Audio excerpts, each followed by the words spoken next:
자, 우리 지난주에 봤던 성경의 그 내용과 계속 연속되는 거죠.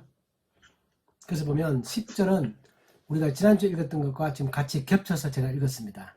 그래서 지난주에 우리가 말씀을 기억한다면 지난주 본문의 마지막 절이 10절이었는데요.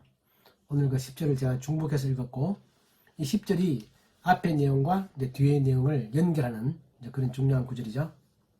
그래서 핵심은 10절에 보면 삼가 이 작은 자 중에 하나도 없인 여기지 말라라는 겁니다. 자, 우리가 지금 보고 있는 이 본문의 핵심 주제가 뭐냐면 겸손이죠. 겸손. 네, 겸손이다. 어떠세요? 우리 지난주에 설교 듣고 난 다음에 제가 그때 이런 내용들은 우리가 설교를 듣고 잘 이해하는 것도 중요하지만 사실은 내가 한번 실천을 해보는 게 중요하다. 그때 지난주 한 주간 동안에 한번 작지만 이런 것들을 우리가 한번 실천을 해보신 것들이 있으세요? 내가 이제 주변에 있는 사람들에게 아주 작은 사람 또는 그 사람들의 어떤 작은 감정이라고 할까요? 그런 것들까지도 우리가 잘 존중하고 인정하고 그렇게 한번 살아보려고 다들 노력하셨죠?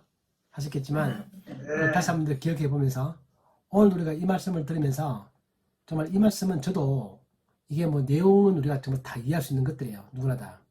그러나 우리가 이것이 뭐 실천이 어려운 것이고 내가 내 삶 가운데서 완벽하지 않더라도 내가 100점은 아니어도 적어도 그렇게 한번 살아보려고 노력하는 그런 자세를 갖는 것은 참 중요한 것 같아요. 그래서 정말 작은 자 하나라도 중요하게 생각해야 된다라고 하면서 겸손을 말하고 있는 거죠. 겸손. 그 겸손이라는 것은 우리가 나 자신에 대해서도 내가 겸손해야 되고 남들에 대해서도 겸손해야 합니다. 나 자신에 대해서 겸손한 것과 남에 대해서 겸손한 것도 같은 핵심적인 원리를 가지고 있는데 뭐냐면 첫째는 내가 그 사람을 인격 있는 그대로 존중하는 것입니다. 내가 내 자신에 대해서도 내가 나를 과대평가하지 않고 또한 동시에 과소평가하지 않습니다. 우리 이제 과대평가하지 말라 그러면 지나치게 자기 자신을 과소평가할 수가 있는데 그것도 성경적이 아닙니다. 우리는 나 자신의 자존감도 지키면서 또 그냥 내가 마땅히 받아야 될 대접만큼 나도 받아야 될 권리가 있고 그런 것이기 때문에 자기 자신에 대해서도 정당하게 있는 그대로 또 남들에 대해서도 있는 그대로 그들을 인정하는 그런 게 참 중요한 거죠. 우리는 어떤 경우는 남들을 실제 그 사람이 받아야 될 정당한 권리보다도 더 깎아내려서 남들을 무시하는 경우가 있는 반면에 또 반대로 너무 막 인권을 중요하게 생각하다 보니까 상대방들을 또 지나치게 과하게 이렇게 막 인권을 지켜준다는 그런 명분 하에서 과하게 대접하는 경우도 생길 수 있죠. 제가 지난주에 말씀드렸던 것처럼 우리가 범죄자들을 다룰 때 그들의 인격도 중요하지만 또 그들이 잘못한 것은 잘못한 대로 우리가 인정을 해야 되는 것인데 이제 그런 것들 우리가 그 균형을 잘 맞추는 것 그게 아주 겸손의 저는 핵심이라고 생각합니다. 내가 나의 자존감도 지키면서 또 내가 마땅히 받을 정도의 대접을 받는 것이지 과하게 그걸 받고 싶어 하거나 그래서도 안 되고 또 지나치게 나를 낮춰서도 안 되고 있는 그대로 받는 것이 굉장히 중요하다 그 생각이 듭니다.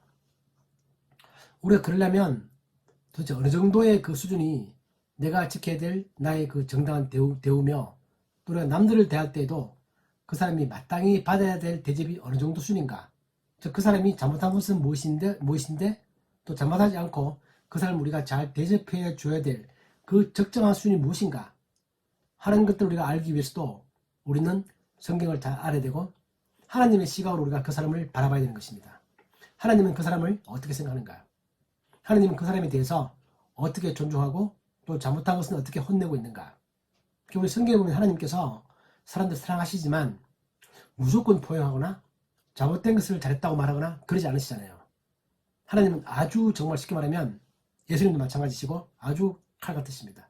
잘한 건 잘한 것이고 못한 건 못한 것이고 그리고 혼내기도 하고 설령 자기의 백성이 살지라도 그들이 잘못했을 경우에는 바벨론이나 아시리아 군대를 통해서 그날을 멸망시킵니다. 그날을 혼내십니다. 성전을 무너뜨리십니다. 그렇지만 그분은 또한 동시에 그 한 사람 한 사람에 대해서 그들의 소중한 인격 또 그들을 사랑하시는 마음 결코 잃지 않으십니다. 이 두 개의 균형을 맞추는 게 참 중요하죠. 아까 잠깐 우리 장 전사님 우리 요엘이 봤더니 요엘이 정말 작은 자잖아요. 말도 못하고 표현도 못하고 정말 작은 자죠. 우리가 볼 때. 그러나 그 작은 자를 우리 장전사님이 결코 무시할 수 없죠. 아무리 작다고 하지만 무시할 수 없습니다. 어른과 다르죠. 아예 아무것도 못하고 부모의 의존만 하고 있고 그런 작은 존재지만 우리 그 작은 존재의 인격을 우리가 중요하게 생각하고 그 어린 나이를 우리가 잘 대접합니다. 왜냐하면 걔는 그런 대접을 받을 만한 충분한 자격이 있기 때문이다 라는 겁니다. 하나님께서 그 사람을, 그 요엘이를 아주 소중하게 생각하기 때문에 그렇다는 겁니다. 그래서 우리는 오늘 뒤에 이어서 나오는 비유가 우리가 잘 알고 있는 어떤 사람이 양을 100마리 가지고 있었는데 그중 한 마리가 길을 잃었다. 그러면 나는 아직까지는 99마리 남아있으니까 99마리로 됐다. 한 마리? 어쩔 수 없다.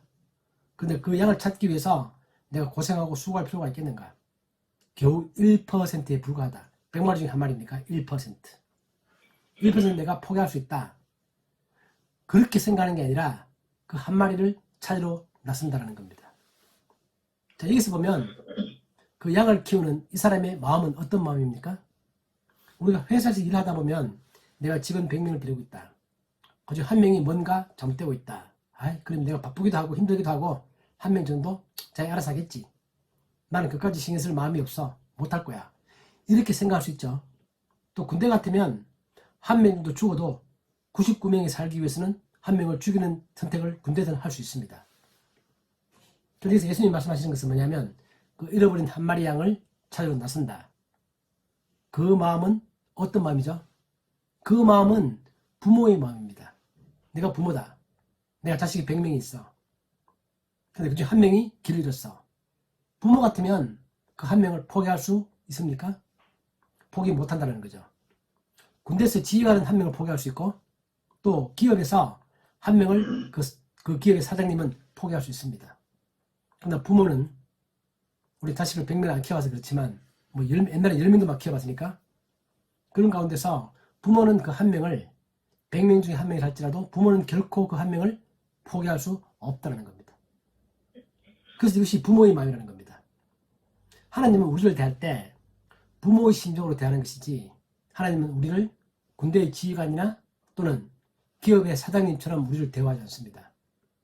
이게 바로 100마리 양 가운데서 한 마리가 잃어버렸는데 그 한 마리를 찾아 나서는 그 주인의 마음입니다. 그 예수님께서도 이런 비유를 말씀하시죠. 그러시면서 예수님께서 내가 목자인데 나는 양들을 지키는 사꾼이 아니다. 즉 내가 월급 받고 양들을 지키는 그런 관리자가 아니다. 그렇게 말씀하십니다. 월급 받고 관리하는 관리자는 한 마리 양을 포기할 수 있습니다. 내가 월급 중에서 그만큼 내가 변상하면 되지 라고 생각할 수 있는 것이고 별로 가슴이 아프지 않습니다. 물질적 손해는 온다 할지라도. 그러나 예수님 말씀처럼 나는 선한 목자이고 나는 관리자가 아니라 나는 양의 주인이고 양을 내 백성처럼 내 자녀처럼 생각하는 그런 사람이기 때문에 설령 99마리 양들이 안전하게 있다 할지라도 한 마리 양이 불안해 있으면 한 마리 양을 잃어버렸으면 나는 그 99마리 양을 잠시 누구에게 맡겨두고 한 마리 양을 찾으러 간다는 겁니다. 이게 오늘 예수님께서 말씀하시는 이야기의 핵심이죠. 그러시면서 예수님께서 처음에 보시면 자기 제자들에게 겸손을 말씀하시면서 이렇게 물어보십니다. 12절에 보면 너희 생각에는 어떠하냐? 이 질문의 취지가 뭐죠?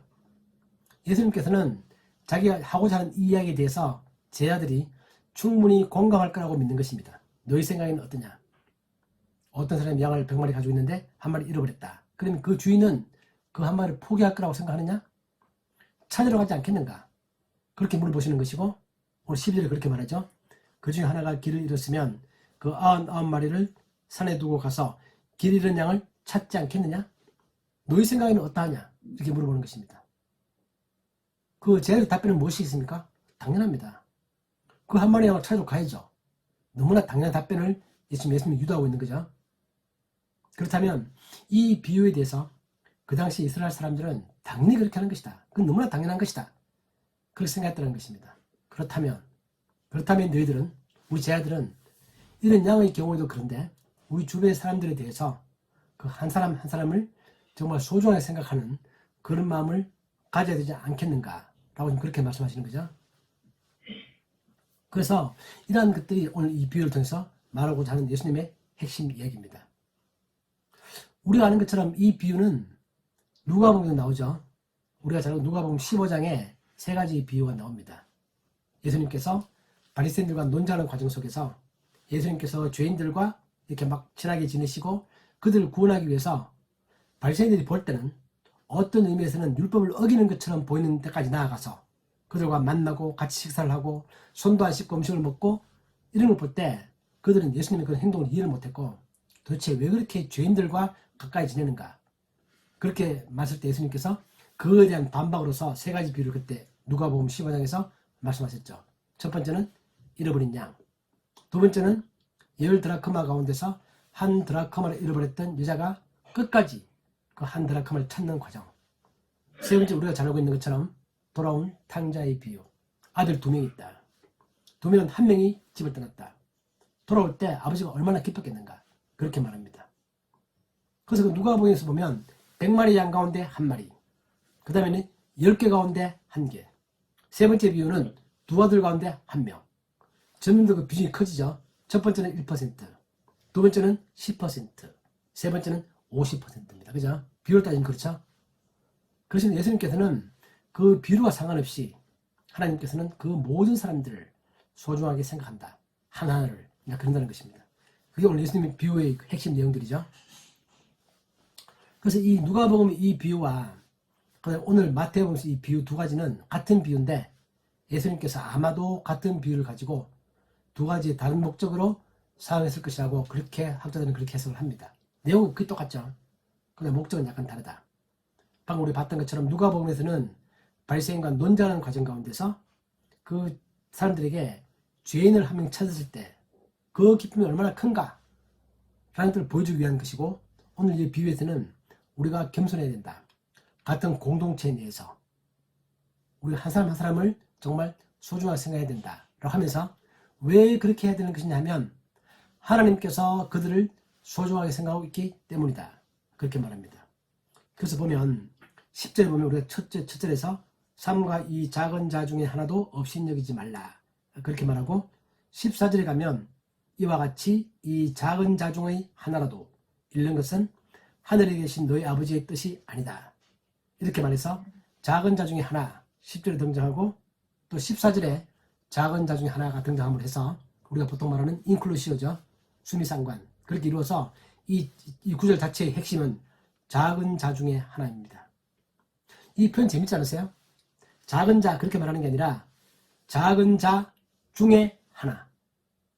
그러니까 작은 자들도 많이 있다는 거죠. 또 그 중에 하나. 그러니까 정말 작은, 우리가 볼 때는 어떤 의미에서는 정말 버려도 될 거라고 생각할 수 있는, 그런 생각이 쉽게 들 수 있는 그런 작은 자들에 대해서도 우리가 하나님께서는 그를 소중하게 생각하신다는 겁니다. 소중하게. 그런 마음 우리가 갖는다면 우리 정말 참 멋있는 삶을 살아가게 될 겁니다. 그리고 우리가 이번 주간 이 말씀을 들으면서 다시 한 번 더 저도 많이 반성을 해봅니다. 내가 혹시 살면서 내 가정 가운데서 아이들이 말이나 우리 부모님들이나 또 내 직장에서 만나는 사람들이나 사회에서 만나는 모든 사람들의 작은 문제, 나에게 직접 다가오는 그런 것들 내가 무시하고 지나가는 게 아니라, 바쁘다는 핑계로 힘들다는 핑계로 지나가는 게 아니라 최대한 그걸 챙겨보고 뭔가 생각을 해보고 하는 그런 삶을 다시 한번 살아가야 되겠다. 왜냐하면 하나님께서는 그 하나를 다 소중하게 생각하시고, 오늘 10절에 보면 재밌는 표현이 있는데 이 작은 자 중에 하나도 없인 여기지 말라. 너희에게 말하노니 그들의 천사들이 하늘에서 하늘에 계신 내 아버지의 얼굴을 항상 배웁느니라, 이렇게 표현하고 있죠. 예수님께서. 이건 성경적으로 신학적으로 보면 우리 각자가 다 천사가 있는가 이런 의문을 들게 하는데 그런 것은 아니라고 그렇게 해석들을 합니다. 여기 일반적인 표현들이다. 표현이라는 거 핵심은 뭐냐면 하나님께서는 그 작은 자들 한 사람 한 사람을 항상 소중하게 보고 계시고 그들을 살피고 있고 직접 하나님은 그들과 얼굴을 대면하는 것처럼 그렇게 보고 있다는 뜻입니다. 우린 그렇게 하지 못하지만, 그렇기 때문에 하나님께서 그렇게 하기를 원하시기 때문에 우리가 바로 그리스도인들은, 특히 우리가 하나님을 스스로 나름대로 잘 믿는다라고 생각한다면 우리가 그런 하나님의 뜻을 잘 기려서 그걸 정말 잘 따라가면서 그렇게 살아가는 게 정말 중요하다, 그런 말씀을 하고 있는 것입니다. 그래서 우리는 야, 정말 이런 삶을 우리가 살 수 있을까라고 생각하면서 또 머릿속에 드는 생각은 뭐냐면 나머지 99마리 양보다 한 마리 양이 더 소중하다 이렇게 말씀하신 것 같아서 아무도 그런 오해 안 하시겠지만 그러면 99마리 양들은 덜 소중한가? 그런 의미 절대 아니죠. 우리가 비유를 그렇게 해서 하진 않죠. 당연히. 그리고 부모가 되면 알 수 있습니다. 내가 아이를 둘 키운다. 지금 우리 전부 다 목사님도 2명, 우리 전사님 2명, 전체 3명인데 그중 한 명이 아프면 걔한테 신경이 많이 가는 것은 당연한 거잖아요. 다음에 2명 건강하다고 한다면 시간 우리가 아픈 애가 더 많이 쓰는 건 당연하죠. 그럴 때 건강한 애들이 왜 나는 차별대하느냐? 그렇게 말할 수 없죠. 그건 그렇게 말하는 게 아니죠. 그런 의미이기 때문에 나머지 99마리 양도 똑같은 상황이 생기면 똑같이 중요하다. 그 말하고 있는 것은 우리가 너무나 잘 알고 있을 것이고 그런데 예수님은 그 한 마리 양의 중요성을 강조하기 위해서 이 한 마리 양이 남아있는 99마리 양보다 더 소중하다. 그렇게 비교법으로 말씀하는 것 뿐이지 실제로 얘가 걔보다 더 소중하다. 그런 의미는 아닙니다. 그래서 우리가 본문에도 보면 그런 말이 있죠. 길을 잃지 아니한 99마리보다 이것을 더 기뻐한다. 한 마리 찾은 것을. 그만큼 소중하다. 그런 비교법이죠. 네, 그렇게 말씀하십니다. 오늘 이 말씀을 보면서 나도 물론 남을 잘 돌봐야 되겠지만 나도 어린 양인데 하나님은 나를 잘 돌보시는가? 그런 생각 듭니까 여러분? 우리 그런 생각 해볼 수 있죠. 그래서 우리가 이 성경에서 보면 하나님과 그의 백성을 양과 목자에 비유하는 것은 성경 전체에 많이 등장합니다. 우리가 알고 있는 것처럼 다윗이 시편 23편에서 여호와는 나의 목자시다. 물론 다윗 자신이 목자기도 했지만 그는 여호와가 나의 목자시다. 그렇게 말하고 또 시편 95편에도 보면 그는 우리의 하나님이시요 우리는 그가 기르시는 백성이며 그의 손이 돌보시는 양이기 때문이다. 하나님과 우리의 관계를 양과 목자의 관계로 많이 표현합니다. 그러면서 아주 중요한 구절이 하나 있는데 뭐냐면 우리가 알고 있는 것처럼 예수님께서도 오셔서 자기를 목자로 표현하시죠. 그렇게 표현하십니다. 우리가 알고 있는 것처럼 요한복음 10장에 보면 나는 선한 목자다. 선한 목자는 양들 위해서 목숨을 버린다. 그렇게 말씀하시면서 이 우리에 들지 아니한 다른 양이 바깥에 있는 양들이 있다. 나는 그들을 잘 데려와야 되겠다. 그렇게 말하면서 내가 그들에게 영생을 준다. 그렇게 말합니다. 그래서 나중에 보면 예수님께서 나와 아버지는 하나이다. 그렇게 말합니다. 요한복음 10장 30절 나와 아버지는 하나이다. 이렇게 말씀하심으로 해서 예수님께서는 구약에 보면 하나님과 자기의 백성을 양과 목자의 관계로 많이 표현했는데 그 하나님이 목자시라면 내가 아버지와 하나로서 나도 목자이다. 지금 그렇게 말하고 있는 것입니다. 그래서 예수님께서 여기서 하나님과 자기 자신이 하나고 우리를 대하시는 그분의 모든 삶의 모든 우리 하신 그분의 사랑과 그런 것들은 목자가 양을 돌보는 것과 같은 그런 것들로 표현되어진다고 그렇게 말합니다. 이러한 것들은 에스겔서에 보면 이미 예언이 되어져 있습니다. 에스겔서 34장에 보면 하나님께서 이렇게 말씀하십니다. 하나님 에스겔을 통해서 이스라엘 민족들에게 심판을 선포하시죠. 에스겔이라는 선지자가 이스라엘이 망하고 저기 바벨론을 사로잡혀갈 때 같이 사로잡혀갔던 그런 선지자죠.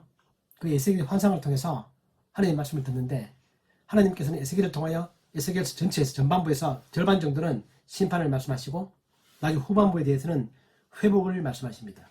근데 그러시면서 어떤 결정적 말씀을 하시는데 이렇게 말씀하십니다. 주 여호와께서 이같이 말씀하셨느니라 나 곧 내가 내 양을 찾는다. 이제 그렇게 말씀하시면서 언젠가 내가 다윗과 같은 목자를 너희들 위해 세워주겠다. 그렇게 말씀하십니다. 34장 23절 내가 한 목자를 그들 위해 세워 먹이게 하리니 그는 내 종 다윗이라. 그가 그들을 먹이고 그들의 목자가 될지라. 그렇게 예언하시는 거죠. 즉 메시아에 대한 예언입니다. 하나님은 언젠가 이스라엘을 다시 회복시키시면서 자기의 백성을 회복시키기 위해서 내가 한 목자를 세운다. 그리고 그 목자는 다윗이다. 이렇게 말하는데 이미 이때는 다윗은 옛날 사람이고 이미 죽고 난 다음이죠. 에스겔 시대는. 그렇기 때문에 그 다윗의 혈통을 따라오는 메시아가 그들의 목자가 될 것이고 내가 그들 위해 목자를 세워서 그 모든 양들을 다 영생을 주고 보살피겠다. 그렇게 말합니다. 오늘 예수님께서 요한복음 10장에서 딱 그 말씀을 받아서 그렇게 말씀하시는 거죠. 내가 바로 그 구약에 예언된 에스겔서를 통해서 예언된 바로 그 목자다라고 말합니다. 우리는 하나님께서 우리의 목자십니다. 하나님은 아주 작은 자 하나를 아주 소중하게 생각하시는 그 하나님은 나 자신에 대해서도 그렇게 생각하신다는 겁니다. 그러니까 우리는 오늘 이 본문을 보면서 정리하면 두 가지 생각할 수 있습니다. 첫 번째 하나는 뭐냐면 하나님께서 나를 정말 그런 작은 자 중에 한 명인 나를 그렇게 그분은 소중하게 생각하신다. 나는 그분을 믿고 따를 수 있다. 하나님은 결코 나를 포기하지 않는다. 내가 길을 잃고 방황한다 할지라도 또 내가 어떤 다른 사람들 때문에 내가 실족할 텐다 할지라도 결코 그분은 나를 버리지 않는다. 끝까지 나를 찾는다. 그런 구원의 확신을 우리가 첫 번째 가질 수 있고 두 번째는 나도 똑같이 예수님을 따라서 남들을 정말 작은 자 하나하나라도 그렇게 보살피는 그걸 배려하는 그런 마음을 가지고 살아갈 때 나를 사랑하시는 그 하나님의 마음을 내가 더 잘 이해할 수 있겠다라는 것입니다. 이게 중요한 거죠.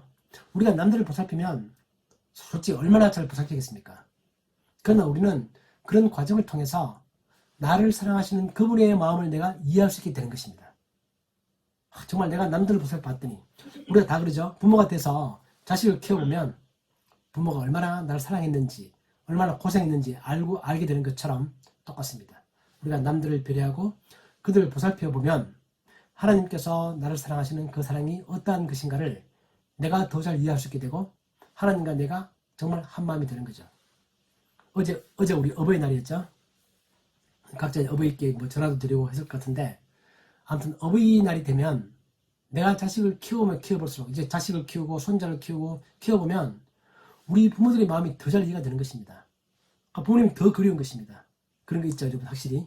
그것처럼 우리가 남들을 보살피는 과정 가운데서 우리는 하나님을 마음을 더 잘 이해할 수 있게 된다.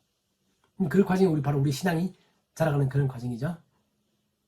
그래서 우리가 오늘 이 본문을 보면서 제가 처음에 말했던 것처럼 이번 주간도 한번 우리가 이 말씀을 잘 이해하는 뿐만 아니라 조그만 일 가운데서도 내가 그 사람 실천해보는 정말 작지만 실천해보는 우리 장준사님 같으면 마땅히 그러시겠지만 애기가 들어서 울고 하면 힘들죠. 귀찮죠. 솔직히 인간적으로 정말 짜증날 때가 있죠. 그럴 때 하나님의 마음을 생각하는 것입니다. 참고 정말 더 잘해다 주다 보면 내 마음 가운데 또 그걸 따라서 또 사랑이 또 생기는 것입니다. 신기하죠. 그런 것들을 우리가 하면서 이제 그렇게 살아가는 일주간이 되시기를 예수님 이름으로 축복합니다. 아멘. 기도하겠습니다. 하나님 아버지, 오늘 이 말씀을 보면서 하나님께서는 정말 잃어버린 한 마리 양을 끝까지 찾으시는 그런 분이심을 다시 한번 기억하며 하나님 나 자신에 대한 하나님의 사랑의 확신에 대해서 다시 한번 더 감사드립니다. 내가 설령 길을 잃어버린다 할지라도 하나님은 끝까지 나를 찾아낼 것이라는 그런 믿음을 주셔서 감사합니다. 또한 우리가 이러한 믿음을 가지고 우리 주변 사람들을 바라보고 그들에게도 똑같은 하나님의 심정을 가지고 내가 그들을 대할 수 있도록 우리를 인도하여 주옵소서. 예수님의 이름으로 기도하옵나이다. 아멘. 아멘.